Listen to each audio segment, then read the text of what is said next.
बिल्ली भी भगवान के परम धाम को चले गए। कथा सुन सुन करके परम धाम को चले गए। कथा मोक्षदायिनी, चले गए। प्रहलाद जी कीर्तन करने लगे। आहा, बड़ा आनंद है। नारद जी महाराज का उत्तर मिल गया कि कथा पापी से पापी, धुंधकारी जैसे पापी को तारती है, कथा सबको तार देती है। काम ही कथा का तारना है। धुंधकारी का उद्धार हुआ। कथा में श्रोता और वक्ता का निरूपण श्री सूत जी महाराज ने किया। श्रोता कैसे होने चाहिए? बोले जो कथा शुरू होने के पहले आ जाएं, कथा को प्रेम से सुने और कथा पूरी होने के बाद अपने घर को प्रस्थान करें, ऐसे सच्चे श्रोता होने चाहिए। कथा में ना खुद परेशान हो ना बाजू वाले को परेशान करें, ऐसे श्रोता होना चाहिए। वक्ता कैसा हो? वक्ता हो विरक्तो वैष्णवो विप्रो वेद शास्त्र विशुद्धिकृत दृष्टांत कुशलो धीरो वक्ता कार्योति निष्प्रहा। विरक्त हो, वैष्णव, भगवान वक्ता केवल लोगों को भक्ति का उपदेश ना करे, खुद भी भक्ति करे, खुद भी भजन करे, खुद भी संकीर्तन करे। जब वो स्वयं करेगा तब दूसरों को करा पाएगा। वक्ता शुद्ध बुद्ध होना चाहिए, पवित्र होना चाहिए, मन पवित्र, अंतःकरण पवित्र, भाव पवित्र होने चाहिए। वक्ता कैसा हो? येन केन प्रकार से अपने श्रोताओं को केवल कृष्ण के चरणों की ओर ले जाए, ऐसा वक्ता होना चाहिए। विरक्तो वैष्णवो विप्रवेद शास्त्र विशुद्धिकृत। जाति का ब्राह्मण होना चाहिए। वक्ता की जाति क्या होनी चाहिए? ब्राह्मण होनी चाहिए। हाँ, किसी भी जाति के व्यक्ति से कथा नहीं सुनना चाहिए। वेद शास्त्र विशुद्धिकृत,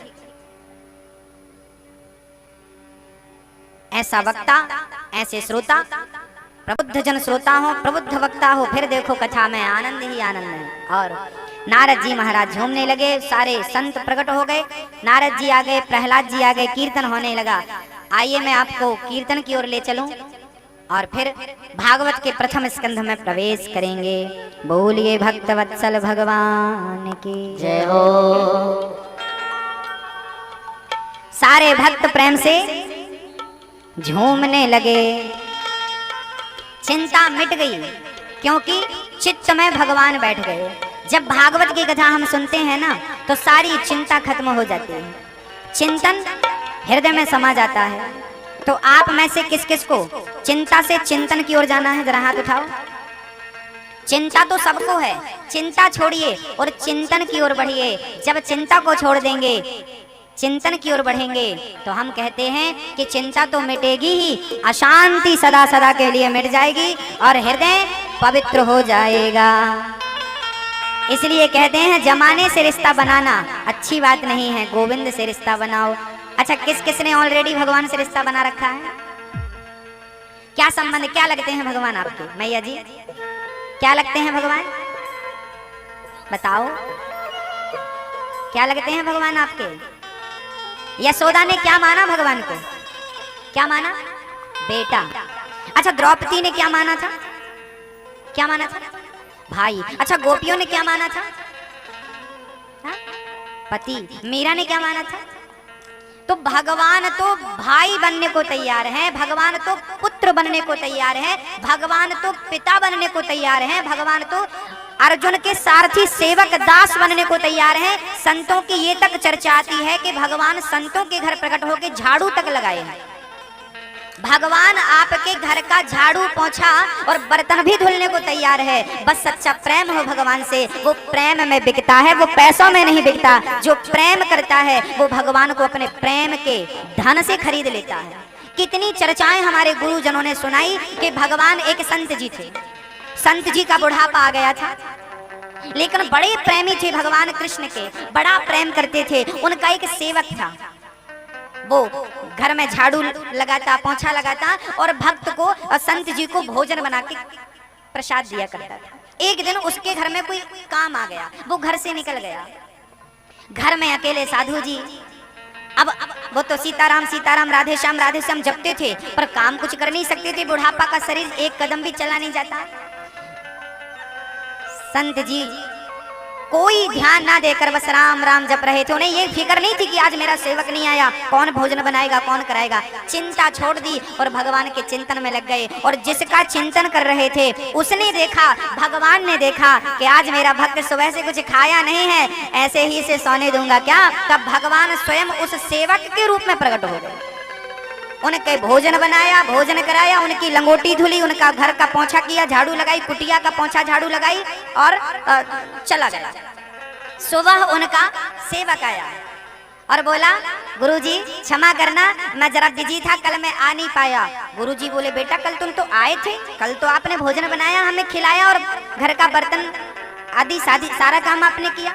ना ना गुरुजी, मैं तो आज ही आया हूँ, मैं आपकी सेवा कर नहीं पाया, क्षमा करना। आंखों से आंसू आ गए संत जी के, प्रभु आप ही मयो यत्र त्रिसर्गो मृषा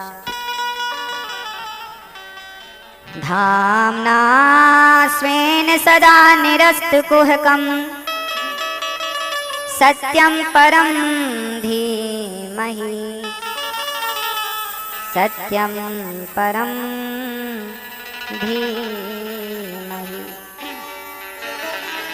जन्म आदि यस्य जन्माद्यस्य, जिस परमात्मा ने सृष्टि उत्पन्न की, पालन किया, संहार किया, जो सब कुछ जानते हैं, ऐसे भगवान को सत्यम परम धीमहि कहकर श्री व्यास जी मंगलाचरण करते हैं।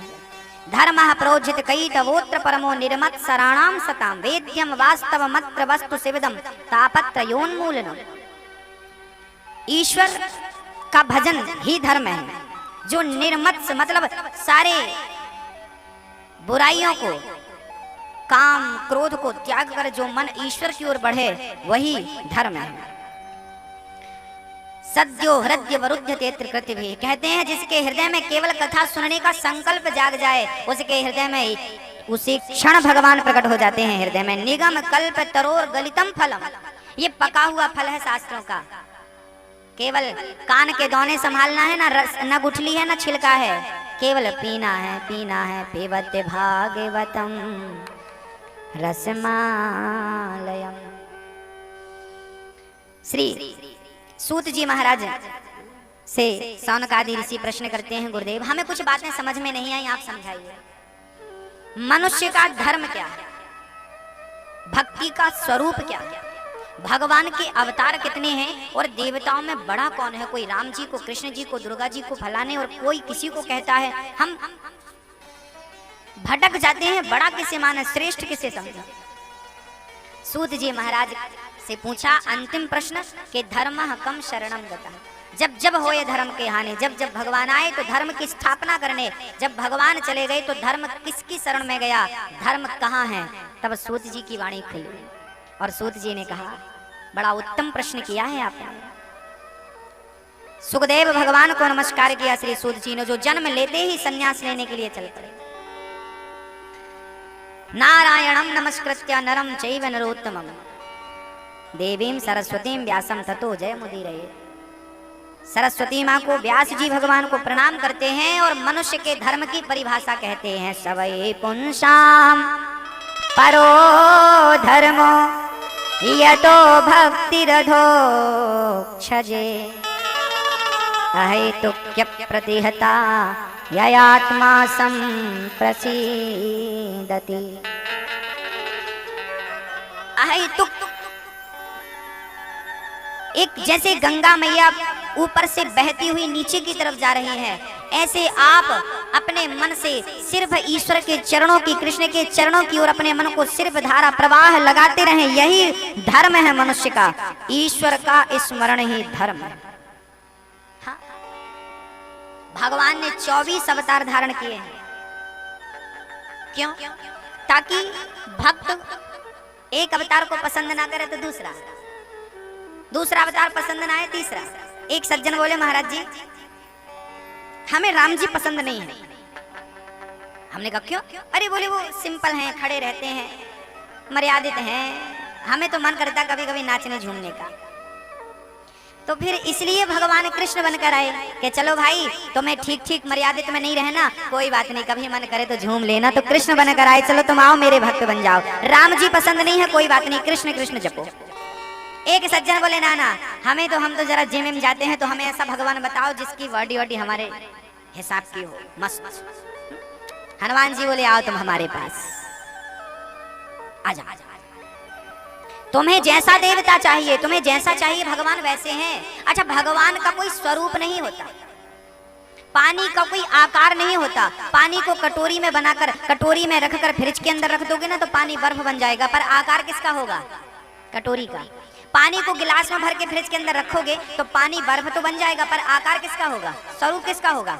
गिलास का। पानी का अपना कोई स्वरूप नहीं है, वो पात्र का, बर्तन का स्वरूप लेता है। ऐसे भगवान का अपना कोई स्वरूप नहीं है। जैसा भक्त भाव से भज ले, मुझे ऐसा भगवान चाहिए, भगवान उस भक्त के लिए वैसे ही बनकर प्रकट हो जाते हैं। ये रहा मेरा स्वरूप। ईश्वर का आप कहें कि वो राम ही है, वो कृष्ण ही है, वो नरसिंह ही है, वो वामन है ना। भक्त जैसे भजे, जिस भाव से भजे, भगवान उस रूप को बनाकर भक्त के सामने प्रकट हो जाते हैं। जाकी रही भावना जैसी, प्रभु मूरत देखी तिन्ह तैसी। जो जिस भाव से भगवान को, एक भक्त बोला हमें तो ऐसा भगवान बताओ जिसकी गोद में हम सिर रख के सो जाएं, क्योंकि हम अपनी माँ से बहुत प्रेम करते हैं। तो दुर्गा मैया बोली आजा, मैं तुझे तेरी माँ बनकर लाड़ लड़ाऊंगी, प्यार करूंगी। तो राम जी, कृष्ण जी, दुर्गा जी, हनुमान जी। एक सज्जन बोले हम जरा भांग चढ़ाते हैं, तो हमारे हिसाब का कोई बताओ। शंकर जी बोले आजा मैदान में, तुम जैसे हो वैसे भगवान बनकर आए। शंकर जी, अब इसका अर्थ ये नहीं कि तुम शराब पी रहे हो तो शंकर जी को बदनाम कर दो।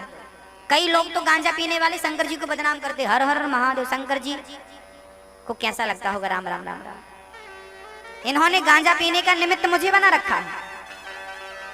गांजा पी रहे, शंकर जी को कभी भी गांजा नहीं चढ़ता, याद रखना। शंकर जी को भांग तो चढ़ती है। रुद्राभिषेक कराएंगे ना तो पंडित जी लिखते हैं भांग ले आना भैया, क्योंकि शंकर जी को भांग प्रिय तो है, पर गांजा नहीं पीते शंकर जी। कहीं नहीं लिखा कि गांजा पीते हैं, बदनाम करते हैं लोग गांजा पीने वाले। शंकर जी जहर पीते हैं।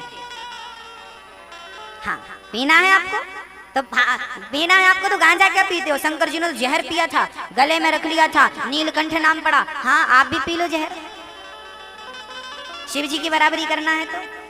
जाती रही भावना, भगवान का स्वरूप कुछ नहीं, जैसा बनाएंगे भाव से वैसे प्रकट हो जाएंगे।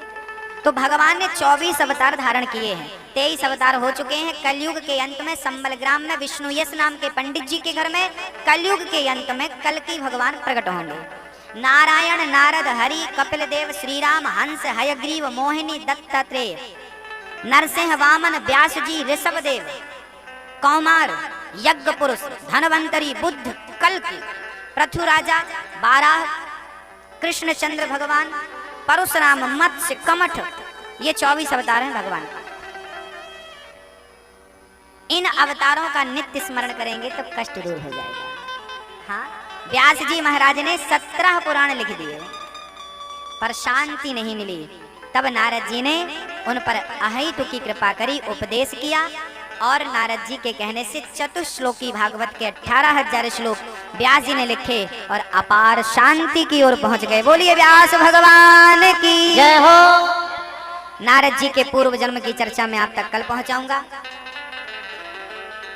श्री भगवान जिनका ध्यान कर रहे हैं ऐसे पितामह की चर्चा कल सुनाऊंगा। राजा परीक्षित को श्राप लगा है 7 दिन में मरने का, चूंकि उनके द्वारा संत का अपमान हो गया। राजा परीक्षित को 7 दिवस में मरने का श्राप लगा है। जिसे 7 दिन में मरना हो उसे क्या करना चाहिए? इन तमाम प्रश्नों पर प्रकाश कल के सत्र पे डालेंगे। आप सभी 4 बजे से 7 बजे तक कथा सुनना मत भूलिए। YouTube पर भी कथा आप देख सकते हैं, अनिरुद्धाचार्य जी महाराज डालकर। आइए अब हम हरि दर्शन की ओर चलते हैं। बोलिए बांके बिहारी लाल की जय हो।